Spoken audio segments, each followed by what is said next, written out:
Hey, do you have photos, some documents stored in the cloud? Well, whether you work in a business arena or we're talking about your own home personal files, digital security is something that you still need to be proactive about. And joining me with some tips is Beth Ann Steele. She's a spokesperson with the FBI. And we were talking earlier. I said, I think I paid 99 cents a month for the cloud or something on my laptop, and it supposedly backs me up.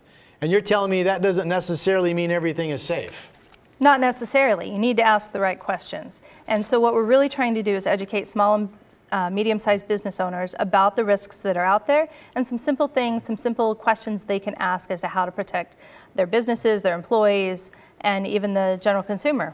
So those questions, I mean, I can control setting my passwords, right, but I kind of have to assume once I send this into these storage areas like the cloud that it's safe, don't I, or no? Well, it depends again on the provider. So there are lots of things that can happen. You can lose access to your data based on a ransomware attack, or you could have that data stolen. So for instance, photos become an issue. A lot of Hollywood celebrities have had their photos stolen out of those cloud storage accounts. So how do you protect that information? How do you make sure that your storage provider is giving you the resources that you need? And how do you? You've got me hooked. How do you? Well, there's some basic questions you can ask. You can ask if they have redundant backups. So do they have backups to your backups? Are they offline so that if you are the subject of a ransomware attack, that they are not going to then be able to get into that secondary backup of your data, your pictures, your whatever. Okay.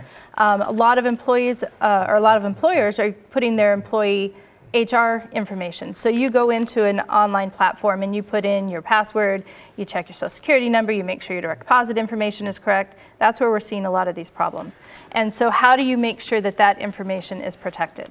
And one other thing, I think the last time we did one of these cyber stories, the recommendation in terms of passwords was given to us.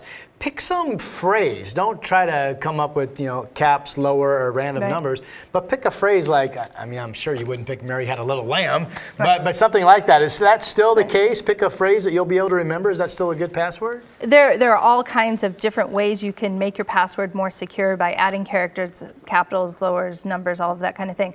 But what we really recommend is that you have two-factor authentication. So it's not just your password, you need some other piece of information. So you know your password may or may not ever change, but do you have that other piece of information? It could be that the provider sends your employee a text message with a specific one-time code that they also have to put in.